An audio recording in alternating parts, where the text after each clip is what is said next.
on our next guest because I haven't seen his smiling face since February. And we were talking about being freezing cold in the Midwest. He goes to Oxford. He becomes an educated man. He comes back to the States. We catch him now with his family in Alabama, who might be making a brief on camera appearance. We're not sure, but that's cool.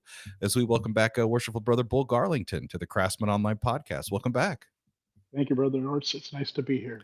With an intro like that, I know how you spent your summer vacation. Why don't you catch up our listener on where you were and what you were doing? I was having the time of my life, fulfilling a lifelong dream of attending the University of Oxford in England for summer classes. I am in the very middle, about to start the second year of an undergraduate diploma in creative writing. And I started at the age of 60, and I'll be done. I'll be 62 when I graduate. I love And it. I'm loving it and anything. I had 2 weeks of intense lectures. I got to meet all the people in my cohort that I've been working with online. I've never actually met them. I've never even seen them. You can't see our faces, and we, we've developed a real friendships, but they're all online. To be in a room with them was pretty great. Mm. And the lecturers are all novelists and poets and screenwriters that are doing that for a living that come in and lecture to this class for Oxford. So it was pretty great. Nice. For our listener, we will get into talking about Maslow's hierarchy of needs. Don't worry, we're not going to let him run away from this. But I just had a couple questions because you're the first Oxford man that I've ever Sure. met that I actually know who's not pretentious. So I have to ask, like, Oh, I'm pretentious. What are you talking about? well, in a good Pretentious. way. In a good way. It's one of your finer Okay. qualities. But Hmm. just comparing the two experiences, having gone through higher ed in the US and now being higher ed and the exposure that you get in England, what are the differences? Are there any similarities? What can you share with us? I can't make that comparison. I never Mm. went to higher ed in the US. This is the first degree I've ever had. No way. Wow. Okay. Yep. Wow. I went to just a little bit of college when I was young, but I was a lunatic and I couldn't finish. And then I got a job at a newspaper right at the end, so I was 7 hours short of my uh, associate of arts degree in Florida. And then I worked in newspapers for a long time, and then had kids and I was busy, so I never finished. So this is, like I said, this is a lifelong dream. But I spend my time around people who are hyper educated and multi degreed and doctors and such. And I always kind of felt like, man, man, don't look at me. And it was a brother that really kind of made this happen. And you should have him on because he is extraordinary. His name is Brother Scott Dayton, and he is an Oxford grad. And he recently did that. He got his master's in business management from the Syed School of Business at Oxford, and Mm. he did it exactly the way I'm doing it. He went online, and then for 2 weeks in the summer he went in person, and I helped him edit some of his essays, and he just the whole time he talked about what an amazing experience it was and what a challenge it was and how it got his wheels really turning. And so one day I was struggling, with my career because AI was really having an impact on freelance rates. Mm. And I was just, I'm so sick of this. I'm going to quit. I'm going to work at Walmart, and then I'm like, no, wait, I'll get a degree finally and I'll do something else. And he sent me a text, and it was a link to this class, and he said, I think you'd be a good fit. I'm like, you've got to be kidding. I'm like, I'm a redneck from Alabama and Florida. I don't belong in Oxford. And he goes, I think you do. And so I gave it a shot, and I got in. It was great. I was not the only guy from Alabama there, by the way. Hey, There was another guy from Dothan, Alabama, was there. So that was pretty great. that brings me back to my small market radio days. I know Dothan, Alabama. I did not work there, but I know guys that did the morning show back there years ago. So that's Yeah, awesome. yeah.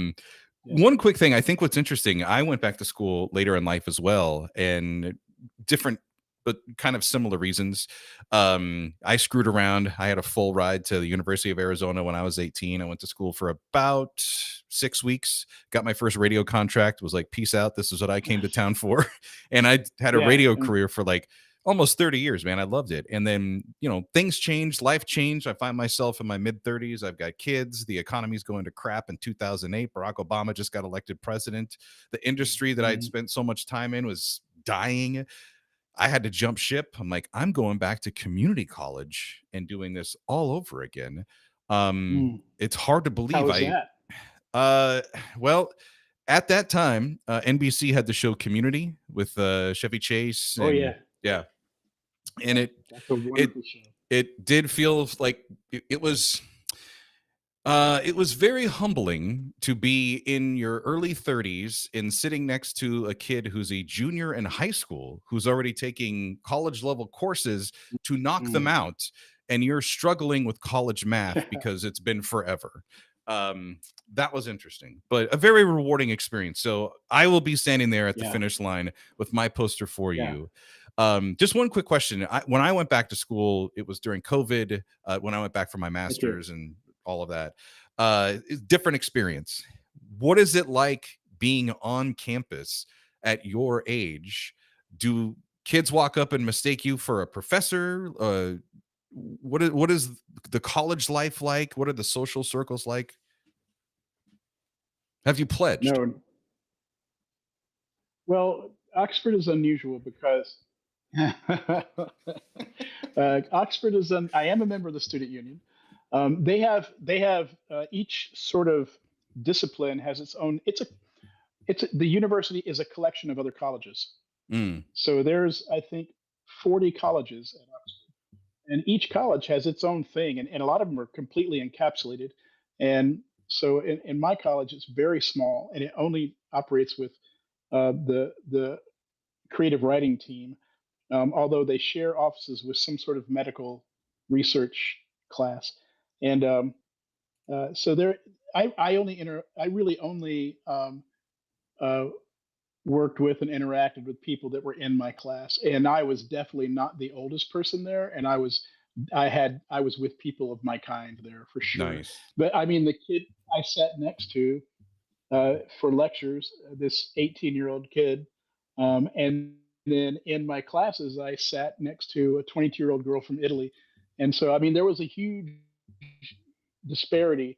And there was every age and nearly every nationality represented in this class. People were definitely from all over the world, from Johannesburg to Paris to Austria to Kansas City to Chicago. They were from everywhere. Although everyone could speak perfect English, so that was Mm. very helpful for me. Nice. Well, I'm proud to know you as a man, as a friend, as a brother. I'm proud to know that you're doing Same. this. And thank you for indulging me for a few minutes. It's not every guest that we have to come on who says he's an Oxford man. So it's a special thing here on the Craftsman Online podcast. And I will be interested to keep tabs on your progress as you're going through to graduation. I The mean, I will talk about this forever. You know, I will tell you that I'm operating in class at a level of skill that I never dreamed I would reach, and that's a hard thing to explain because the thing that I do is weird and intangible. But um, I have published I've published three stories that I wrote for class and two poems that I wrote for class in literary magazines already, mm, and so it's a I'm hitting at a high mark, and I am loving it, and so thank you for indulging me because I enjoy this. well, the last time we had you on the And podcast, anybody out there that's like, I wonder if I should go back to school. Yeah, you should go back to school. If you're 60, go back to school. What else are you going to do? funny story. So when the student loan people called me, and I'm like, oh yeah, yeah, I'm totally gonna pay this off. I'll take the 20-year option. They're like, okay, cool. They're like, okay, so your last payout date is basically going to Yeah, be when I'm 65. And I'm like, well, geez, I hope I live that long. And the lady, without skipping a yeah. beat's like, we do too. Oh wow, wow, that's great. So the last time we had All you on right, the let's get through podcast, this, man. we talked about our friend Joseph Campbell. We got into the hero's journey. You teased a little bit about Yeah. Maslow and the pyramid and his theory, the hierarchy of needs. We're going to get into that. And you're like, I got to share this paper with you. Then I read it and I was like, oh, this guy, this is why he's going to Oxford. Come on. So I want to dive into this, but I want to help our listener out who may be unfamiliar with the pyramid, with the Mhm. theory. give us a quick overview, but you got to do it in the Bull Garlington perspective. I mean, that's the only one I have. So, Nice. um, well, first of all, the thing that when I began to look at this, because I learned about it because another Mason mentioned it to me, and he was, mansplaining something, and he mentioned Maslow's pyramid. I'm like, I never heard of that, and he, sent me a link and everything, blah blah. I read about it. I'm like, that sounds familiar, and so I looked into it. First of all, it's not really a pyramid, and Maslow was a an early 20th century social um, social science social scientist, and he developed a theory called Maslow's theory of needs, or Maslow's hierarchy of needs. And what it is when he says needs, he's talking about the most basic needs that humans have in order to develop. It's the basic path of human development expressed through what we need in each stage. And he did a lot of work on this, and he boiled it down to three basic stages. And you can, and those are broken apart a little more, and that's how people get the pyramid part. But it basically is stage one is uh, making sure you have a roof over your head, and you've got food, and you've got, everything okay, Oh yeah, I'm just sharing the screen for our YouTube live viewer. Go Michael? for it. Yeah, I'm here. I can hear you. Oh, dude. I thought something was happening. And so the second section is about um, is about socialization and connecting with people and belonging, which is important. And then the final section is self-actualization. And I thought that sounds just like the 3 degrees, because Mm, in the first degree, yeah, okay, I won't go there. We're still talking about what it is. So that's basically Maslow's hierarchy of needs. Is if you don't have those things fulfilled in your life, you will not progress. hmm. You will not develop as a human being, and so that's what it's about. And I can see where you're going. That sounds And like a bad explanation. no, no, no, no, no. This is good. This is really good because for our YouTube live streamer, you've got the triangle there as part of Bull's research paper. But for the listener, you'll see where there's a quick parallel why he mentioned it during the Joseph Campbell hero's journey, because there's that one part in the arc of the hero's journey where there's that self actualization moment, that awakening aha moment in life. And Maslow kind of lists this at the top of his hierarchy. Is Yeah, why is that? And then everything else comes from that, or is it from the ground to the top? it's the final part of human development. Gotcha. Okay. It's So we start with basically it's basically our goal. is to have that aha moment in life, to answer the question of why am I here? What am I supposed to be doing? What's my purpose? Right, Gotcha. Okay. right. And now, for our listener that may have gone through the secrets that you and I share, now I can start to see that moment lining up with you and why a brother would say, "Oh, this is just like Maslow's hierarchy of needs." And you're like, "What are you talking about?" So, how does that how do you explain that in your way Yeah, connecting to our Masonic I thought it experience? was beautiful. Yeah.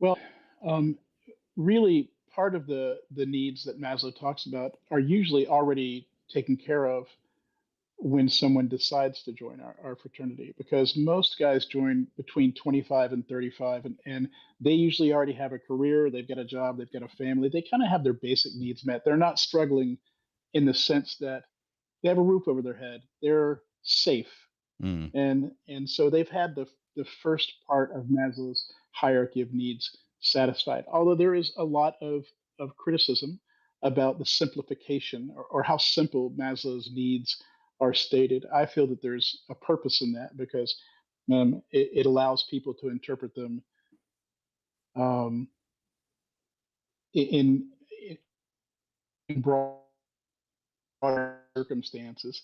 And I think there's much more to it than just having food and shelter. To which I reply, of course, every generation develops new needs, and Maslow didn't talk about, I don't know, psychological safety, and he didn't talk about, social safety, because those things really hadn't weren't part of his regular day, so to speak. Mm, So most guys are already in that section. But the next section, the next phase of the hierarchy of needs is, to me, one of the most important, and that is that once those needs are met, um, a human being needs to belong to a group that accepts them. mm. So, and to me, that's automatically the first and second degree right there, and then so they have to spend a long time being part of a group whose tenets and principles and precepts they respect and admire and and it reflects who they are. And at the second and at the same time, they need to be part of that need is they need to be simultaneously accepted and respected by the people in that group. So you Yep. have to recognize them, and then you have to be recognized by them, and then you have to maintain your membership in that group um, by exemplifying the ideals that that group represents. And so that's a huge part of the second phase, and it's a big and long part of our life. We tend to belong to more than one group, and we come out of a group and go into another group, and yada yada yada. And then uh, finally, after that, is the final part of Maslow's hierarchy of needs, and that is self actualization. And to me, that's absolutely what the third degree is all about. Hmm. Everyone's like, it's not that. Let's remember this is all symbolism, and that is about answering the age old and enduring and constant question, the foundation of philosophy, and that is why am I here? And and so, what is my purpose? And when you do fulfill all the hierarchy of needs prior to that, then you are on the path to answer that question. Typically, from what I've read in Maslow and in some of the other social scientists and psychologists, is that self-actualization tends to happen later in life. Mm. Not many people get it early, and not many people get it even in even in middle age, because there's a lot that has to happen in your life um, to sort Perspective. of open up that channel. Yeah, you got to have To make experiences. perspective is one of them. Yeah, absolutely. And that whole thing about in Maslow's hierarchy of needs about belonging to a group and exemplifying the principles of those groups, that's not an immediate thing, and so Right. that takes a long time. But once you have achieved that second phase, um, it's still a long road to actual self-actualization. Even though people paint it as this little tip of the pyramid, first of all, Maslow hated the idea of the pyramid. He never called it a pyramid ever. To him, it was more like smoke. And Mm. so, but even though it's represented as very small, it's an enormous and long period of effort, and and to me, I think it represents the richest part of a person's life. And since we're talking about what we're talking about, I'm just going to say the richest part of a man's life, Hmm. I think, happens in that section where he is trying to determine why he is here. I Yep. think that is one of the most important and enduring questions we have.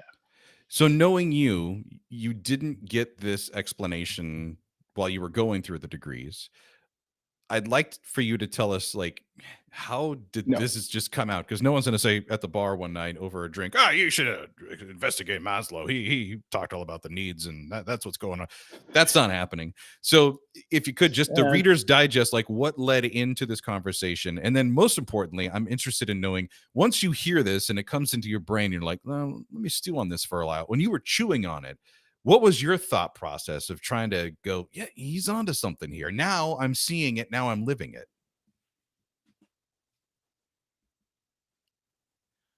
well, partially it's an ego thing. When I wrote this paper a while back, I was still operating. Um, I was still in the early part of my self-actualization, and so in a lot of ways, my talks and my presentations were really about me. And what I really enjoyed doing was finding um, templates and overlays from culture that fit directly over Freemasonry in order to constantly point out its universality. You know, Mm. like with the hero's journey, boy, howdy, does it dovetail nicely on that. And then on Maslow's hierarchy of needs, gee whiz, it kind of dovetails nicely. Even if you go to what's his name, I want to say Eckhart, but I think not Eckhart Tolle, but I forget the other guy's name. He's mentioned in the paper, but he's the guy that said that we change every 7 years. Um, I could go look at that paper, but it would just be me reading for a minute. Um, Even that dovetails nicely on it. And so I was sort of finding ways to go, see, and see. Is it And Engel's law? Is that what you were referring to? yeah, I think it is Engel's law. Yeah. Somebody, a kid at 7, a kid at 14, a kid at 21. Hmm. Um, we tend to have, in general, 7-year phases. And I mean, it's not to the day or anything, but and also there's a lot of criticism about Engel, and I'm certainly not promoting his theories as absolute science. Again, Maslow and Engel and some of these other guys were philosophers. They weren't they weren't lab scientists, and they weren't really social scientists or psychologists. They were more like philosophers. That doesn't mean that what they talked about was incorrect, but it does mean that in most cases, I don't think they did a lot of hard science field testing of their ideas. I think that they thought to themselves that they gave it critical thinking and that they mulled over it with the tools of logic and rhetoric and et cetera, and thought themselves this holds water. And and I agree with them. I think these things do hold water. Mm. Now, you had mentioned that we should not be thinking of Maslow's hierarchy of needs as a pyramid. In your paper, you actually describe it more of like a wave. What do you mean by he described like smoke? You kind of talk about Yeah. wave. What do you mean by a wave? And then by wave, is it like ocean wave or sound wave, or what kind of wave should Oh, I be thinking? no, really the word should be phases. And he never said the word smoke. I want to be clear about that. That was just me Mm, sort of paraphrasing how he talked about it. The thing about the hierarchy of needs is these are not there's not an established and identifiable in and out points.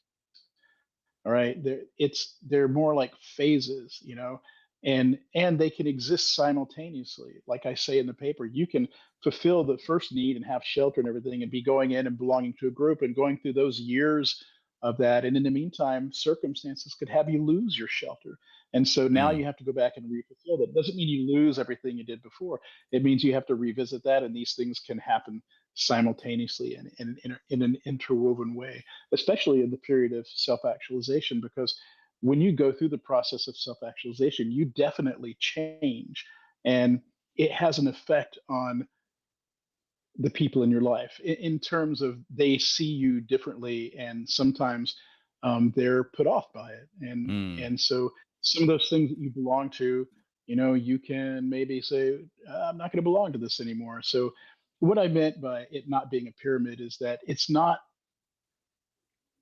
progress like this. Yep, I get what you're That's saying. Yeah. just somebody else somewhere thought that that was a great way to represent it, and I agree with Maslow. I don't think it's a good way to represent it. I think it's a difficult thing to represent visually, and it is interwoven and interleaved. Yeah, honestly, the way you're describing this, it reminds me of that kid from the comic The Family Circus where he would run around and was just dotted lines going everywhere. And that's what life is. It's Yeah, just this yeah, randomness of like yeah, events. And to your point, like it's shaped on perspective, experience, and that's why it's called life because you have to live it.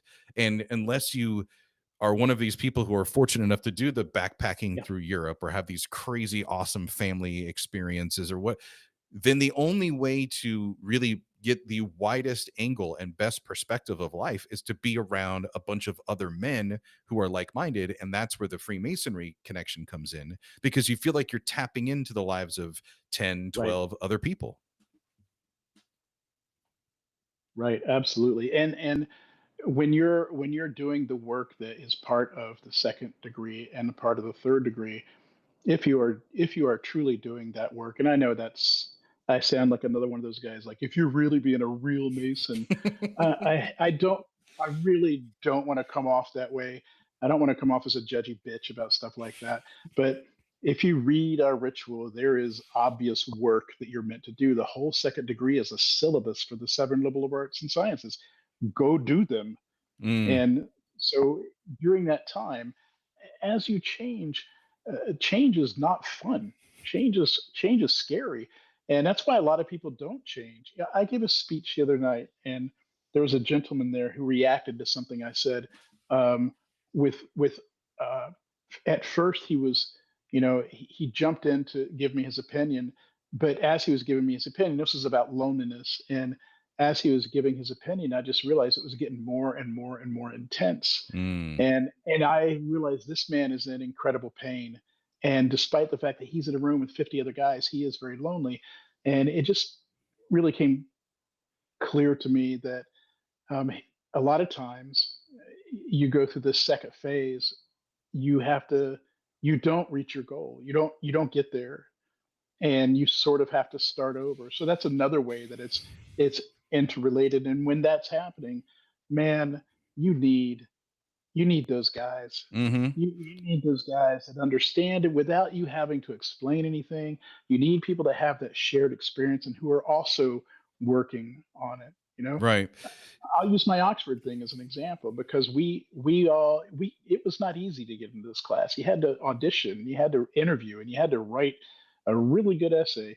And so, but that means that when I met these people, we're all in the same we're all peers, both in talent and accomplishment, which means that when we when we have conversations, there's a lot that we don't have to explain to each other. Mm. We have this shared language and we have this shared experience. Well, Freemasonry does the same thing, and that's very helpful because when you're struggling and when you're working, there's moments when you're just like, man, I just want to, I'm done. I just want to quit, and hopefully there's a brother in your life that'll say, all right, well, don't. If it was just that easy. just Oh just man. don't. Just don't. And Don't be a judgy bitch. Just don't. yeah, don't be a judgy bitch. You could easily see why he's one of my favorite brothers to have on the podcast Yeah, because that's he's nice to see. real. He's a real dude. And when you talk bull, I get something and I think about it and it stays with me. And then when I hear this episode and the final product of it, and then I'm really listening because I'm out by myself and I'm running and it's just penetrating in, and I'm like, wow, man, this guy, it's gold. Uh, Worshipful Brother Well, Bull send me Garlington. money. Pay for it, damn it. We're Come on, trying. you We're trying. Trust me. sorry, Uh, I cut you off. Worshipful Brother Bull Garlington is our guest on the Craftsman Online podcast. He's graciously offered up his paper on Maslow's hierarchy and the Masonic journey. If you're interested in getting that, just open the show notes for this episode. Bang, you're going to find the link right there that connects back to it. For those that have read the paper or those that are just interested, one of the concepts that you introduce is peak experiences. And as you were talking about your Oxford, going back to school, working on that degree at 60, does that qualify as a peak experience? Well, it led to a peak experience. I think a peak. First of all, I hope no one believes that I came up with the idea of a peak experience. I definitely did not, and it wasn't Maslow. It was somebody else. A British guy came up with that. And to clarify, what a peak experience is it's a moment in your life where it transcends all your entire life up into that moment. A lot of people equate it with the birth of a child, but I think it's greater than that. To me, it's more similar to a religious experience, and it doesn't have to be religion at all. Mountain climbers talk about it a lot. I mean, they're on a peak, so whatever. Um, but it's Judgy it's bitches. I know. Um, it's when something happens and for a brief moment, you're sort of outside time and you're sort of having an experience that is untranslatable. And when you're finished with it, you want to share it with everybody, and you are definitely a different person after that. Mm. Absolutely. So And that it would is. that would easily apply to the initiation process, the being raised process, the first and the third degrees in Freemasonry. Well, I think there's a very specific moment it applies to, but I'm not sure if I can talk about it here. Mm. Um, Can Huh. you I mean, can you pause for a tiptoe? minute, or No, can you? just um, I tell you what. Look, let me tell you what it is, and you can edit that part out if it's not appropriate. All right. mm, So if I have to explain this, I'm going to be talking about that moment in the first degree where they remove the blindfold. okay. All right. And so I don't know if I can. I don't know who listens to your That podcast, and I don't know. that is out there. That is in all the ritual that's online. Yeah, So right. you could buy that book. Yeah. You can get it in the library. So to me, that is one of the most transcendent moments of Freemasonry. When, and here I go again, when it's properly managed and Yes. curated. When And the everybody way, claps in unison. Yes. well, and more importantly, and this is the most important part. Um, so this is an aside from the Maslow's thing, all right? Although it does sort of reach it. A candidate should take a long time to get there, Mm, a long time. In my lodge, it's 18 months, and in that time, that guy has many opportunities to walk away, and sometimes that happens. But if they don't, they become such an integral part of everyone's life before they even petition. They're now a little brother. They're they're now they're now a nephew. They're now a grandchild in to people in that lodge, and and they've been in our homes, and we've given them a ride. We've bought them drinks. If we've hung out till 2 in the morning talking about all kinds of stuff, life and everything. And we've recommended books. They've recommended books. I know what they like in music. They know what I like. We are friends now. We're in each other's lives. Not just me, but every guy in the lodge. All right. We love this person now, and they love us. We've all fallen in love together. When that moment happens and they say, "Let there be light," when that person looks up, they know every single person that they're looking at in that room. And every one of those people represents this society, and every one of them is beaming at them and saying, "Welcome." And mm. that is a transcendent experience. In our lodge, it is typically the time where someone is brought to tears, and not just a guy kneeling. It is a heartfelt moment to me. That is definitely a peak moment right there. Mm, yeah, yeah. As you're describing that, for me, uh, I was still wondering what the hell was going on in the first degree because it was completely different than what I thought, and I had watched all the YouTube videos, so I knew everything. Yeah, yeah, Um, yeah, but the one that really got to me was physically being raised in the third yeah, degree yeah, and seeing those people that I respected in the room, those men looking at me and me looking at them and just realizing we just made a lifelong bond. Like it this just yeah. happened. And I would never have met this person. I would probably never have interacted with them if it wasn't for this shared experience, like right here, right now. And I'll never forget them for the rest of my life. There's no way to Yep. wipe that. And it shapes you. I do want to talk about the things that you have written because your paper is full of the good bowl, as I like to say.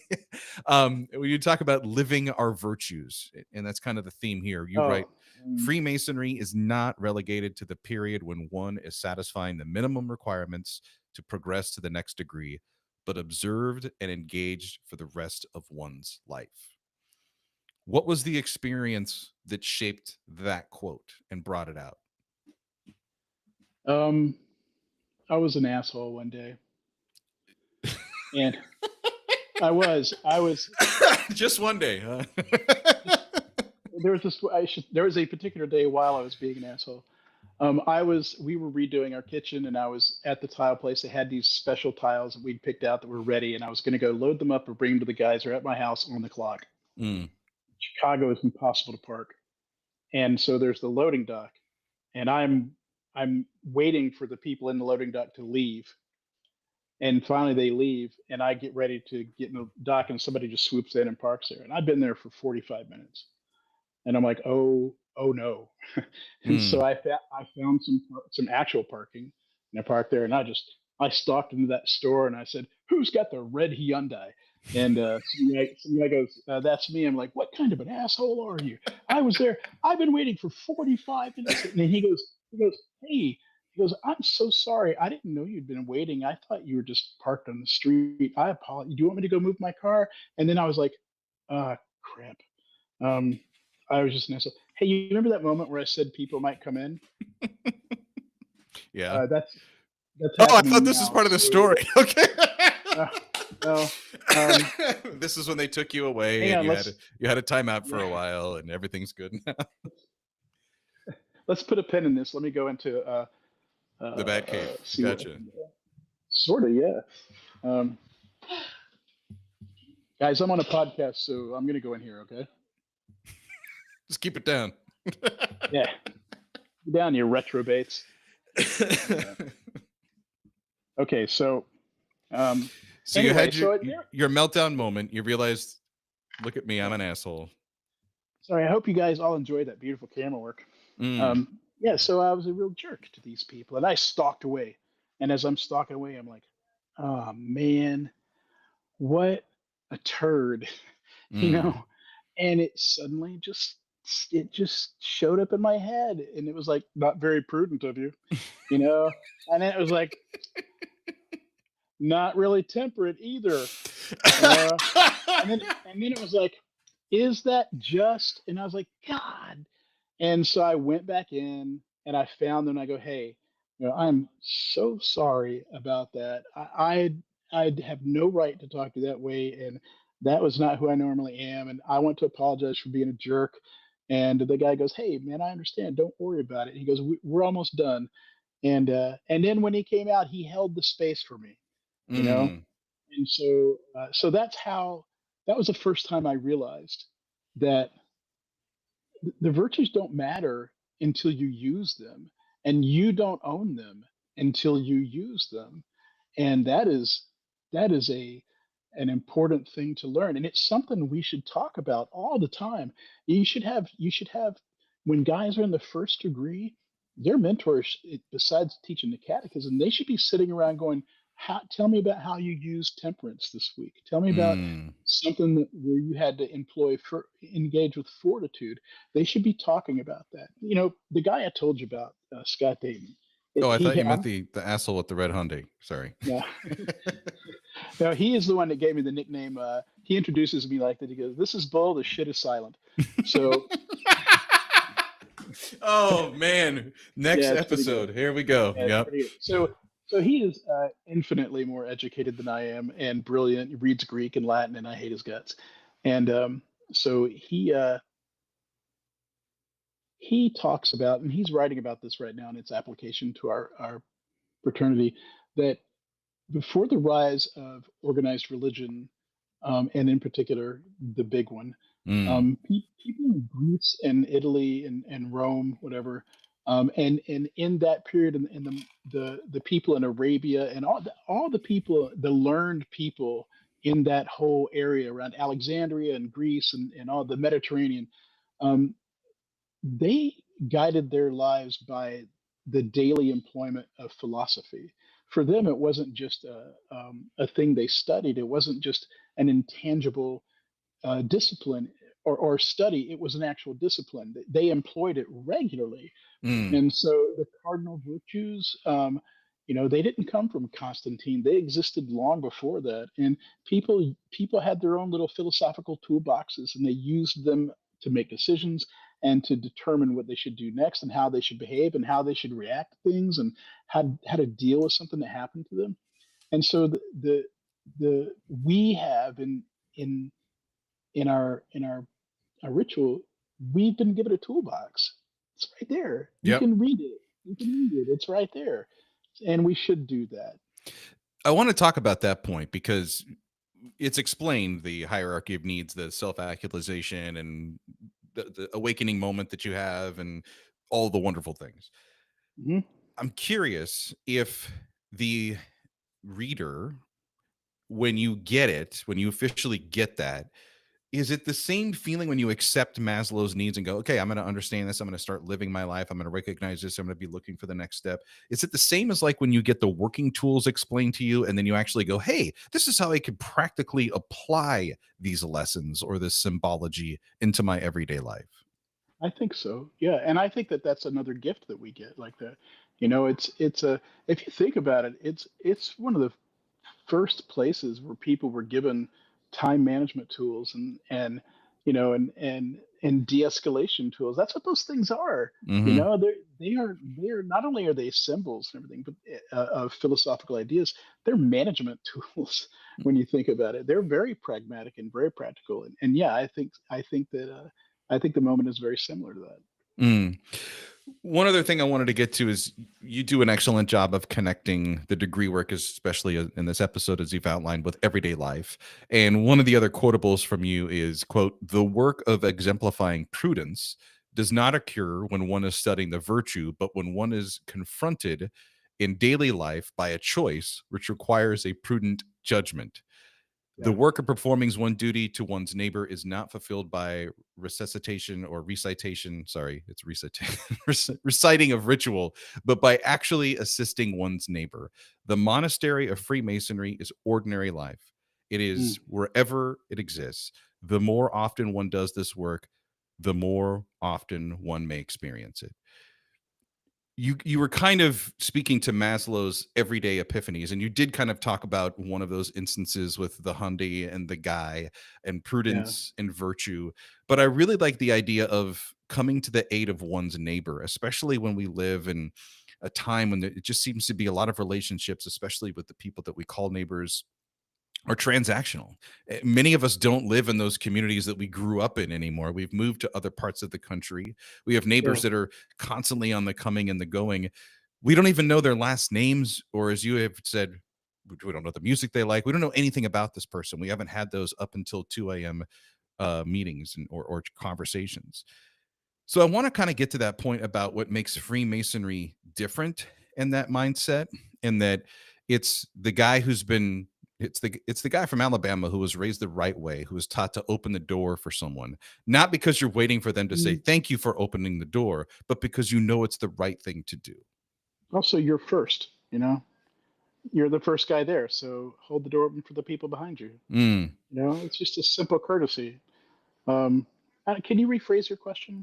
Well, I'm curious these little everyday moments, because that recently happened to me where we were in Greece, and not to sound bougie or anything, we were on a cruise. My wife and I were in Greece for a week, and we were in the Yes, hot tub, and there was this is the uh big rich guy yeah. here. Well, I wasn't Did on you buy my a yacht. Hyundai while we're here? I was just renting the yacht for the week.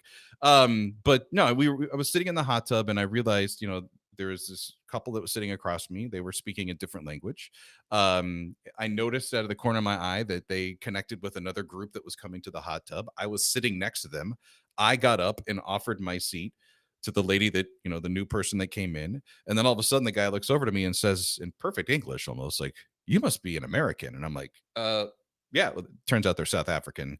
And I'm like, "What, why?" And he's like, "Because nobody else does that offers these seats." And I'm like, "Well, I was just raised right. I don't think it has anything to do with being American. I'm not, they're your friends. Not, I'm not going to sit in the middle of people in a conversation. I can gladly offer up my seat."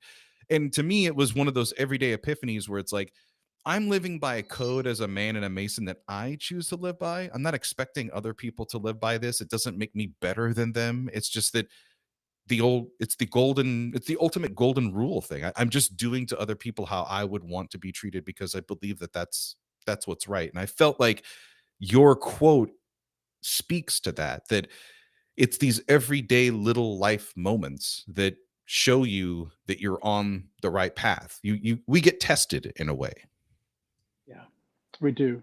We're tested from the moment we wake up to the moment we go back to sleep, and maybe even in our dreams, I suppose. We're always in the middle of being tested because that's what life is. Mm, You're always confronted with the living of it, and having a handy toolbox around is a good thing to do. And there's a reason why prudence is first. And I think I'm stealing from my friend Scott right now. You need to have him on. Um, Prudence is first because uh, prudence is the most important of the virtues, and prudence is about discernment. It's about making good decisions. It's about understanding um, what the effect of your actions are going to be, not only on yourself and your life, but on the other people involved, even the people that, I don't know, if you're in a lawsuit, even the people that are on the other side. Prudence is about understanding what you're doing and mm, making a good decision. Mostly, you can think of it as discernment. Without prudence, how can you be temperate? Because you don't know. you don't know who to chastise and you don't know why. Is it yourself? Is it somebody else? Without prudence, you don't know that this is a moment to engage fortitude. And without prudence, you don't realize that you're in a moment that requires justice. Prudence is the most important of the virtues, and it is the foundation of a good good social philosophy. In terms of the things happening every day, this is the hardest part of of making a good man better. Mm, You know, it's the hardest part is for you to work on yourself and recognize that, you know, if you look in our charge and it comes to duties and all that stuff, we're last, right? We're mm, last. And our neighbors are right before us and God is right before that. And so I think people need to pay attention. There's nothing in a ritual that is accidental. It's all mm, it's all purposefully written and it's all meticulously written, and people should pay attention to it that way. mm. When you recognize that, then you are able to apply the virtues and the other tools we have in various times in your life to give yourself enough time in the moment to decide how to act and to decide how to act in such a way that fulfills those virtues so that you act prudently and you act temperately and you deliver justice, you know, as it is required. And and so that's what the toolboxes give you is that ability to have a moment. There's a buffer between the stimulation that you receive, you Mm. know, the comment on Facebook that enrages you, okay, and then the time when you begin to bang on the keys in response. There's a moment right there, and in that moment is when the virtue should automatically show up in your mind, and you know, the first one should be, hey, is this prudent? Mm. And the answer is almost always no. So to me, that's what it's about is is living it that way. And it's not just about our interactions with other people. It's about everything, you know. I mean, you can even apply it to such simple things as watching television, you know, because the things that you pay attention to become who you are. So maybe ask yourself, should I be watching Rick and Morty? You know, is there Hell yeah. the answer is yes. Yeah. I'm because I am Pickle Rick. And but so, you know, should I be spending so much time surfing Reddit down this rabbit hole? Right. Could I would it be more prudent to spend um, a little bit to spend that time doing something that's more real, you know? You actually have a much brighter and nicer way of putting it. I sit here and go, okay, of course I love my wife, of course I do. But ultimately, when I'm filling my pants, or I'm not feeling well, or I can barely get out of bed, I'm gonna need her to want to take care of me. So, should I go back and play my PS5 for a few hours, or would it kill me to just sit here and watch Real Housewives of fill in whatever Yeah. area it is for an Yeah. hour? Just you talk about quality time and making moments count, Yeah. but those are like the little things. But seriously, to what you're saying, like, yeah, you learn as a mason when we talk about, the 24 No inch wait, no gauge. wait. I want to go back to Real Housewives. Okay. Don't don't forget because for me it's 90 Day Fiance. That's what my Right. wife watches. That's her Oh, disconnect. dude. Oh, Don't Jesus. forget when you're sitting there in the living room and you've decided Oh, that this is what we're going to watch because I love her and I married her on purpose right. and she deserves this. Remember this. Ask questions about the cast because it matters to her. All We right. had to get separate internet in our house so that when I'm doing these podcast episodes, she can watch, what is it, 90 Day Fiance, 90 Day the Other Way, the 90 something. I didn't uh, know they made uh, all of those. The uh, one show that we'll yeah. get together with is Love is Blind, the Netflix series. I like that one. I think the concept's Uh, kind of interesting, but yeah. All right, I do want to get you out of here on a serious question. Um we didn't talk about this before, but it's a thought that I just jotted down because I thought earlier when we were talking about being presumptuous, I thought this was kind of presumptuous in that entered apprentice degree. I know at least in New York ritual, we get placed in the northeast corner, and the master says something to the effect of, "There you stand, an upright man and mason, blah blah blah blah blah. Act that way forever." Right? I don't want to quote the whole thing, but something to that effect. And I was like, here I stand an upright man. Oh, I have figured it all out. And I'm like, well, that's a little presumptuous just because I walked through and did this ritual and did all of these necessary steps to become a Mason. And you're just saying, well, there you are. And I realized that was really foreshadowing to the finished product. But I wanted to get your take on that, maybe through the bull lens or through the kind of the arc of the Maslow's needs. Like that whole concept of you kind of touched on it with making good men better, but telling somebody early on in a process, like, hey, there you are, you're an upright man and you're a Mason. Be Yeah. that way. Yeah. I mean, again, it comes back to my favorite part of all of our work, and that is the charge. Mm, I think it's one of the most important and beautifully constructed sections of all of our craft. And I think that you hit it on the head right there when you said that it's foreshadowing.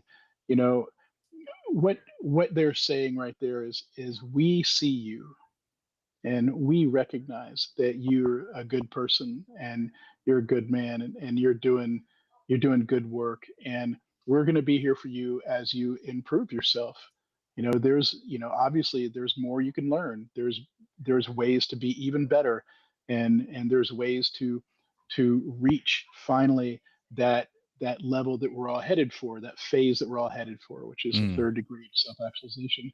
They're saying we believe that is a way, and it's one of those tiny parts of ritual that's so beautiful. And thank you for bringing it up, because what they are telling that person there, not in the same words, but what they're telling them is, um, we're here for you, we believe in you. And that is a beautiful thing. mm. Love it. I love it. I love you. I thank you so much. I know you're Love taking a you little bit of back. time away from the family in Alabama to be on the podcast with us, Yeah. especially for the bonus time. You're a very generous bull. Shh. Hey, the shit is silent. Before I go, I want to propose another show. Yeah. What do you got? Let's go there. Let's do a show on esoterica. And Mm. I will send you my paper called Mesoterica, and if you want, I mean, find somebody else to be on the show too, because I will be the naysayer, and I will be the guy that says it has no place in our craft, and you can find someone else that says, oh yes, it does, and it'll be fun. So I don't believe I've that, by the way. I just like to argue that. I know. I know the kind of guy you are. That's what I love about you. So I got to figure out who the guest is that I can bring in and go, no, but he's on our side. He's one of our friends. He's let just me let doing me this.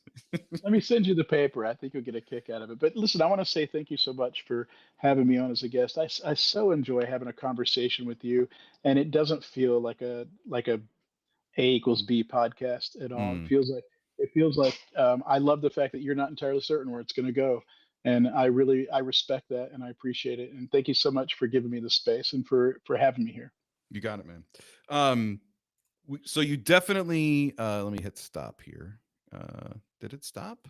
For some reason, it is not stopping. Okay, it's just out of control. Uh, Technology. yeah, hold on. Let me hit this button. I'm gonna reload. It might drop everything, but hold on just a second here. Okay.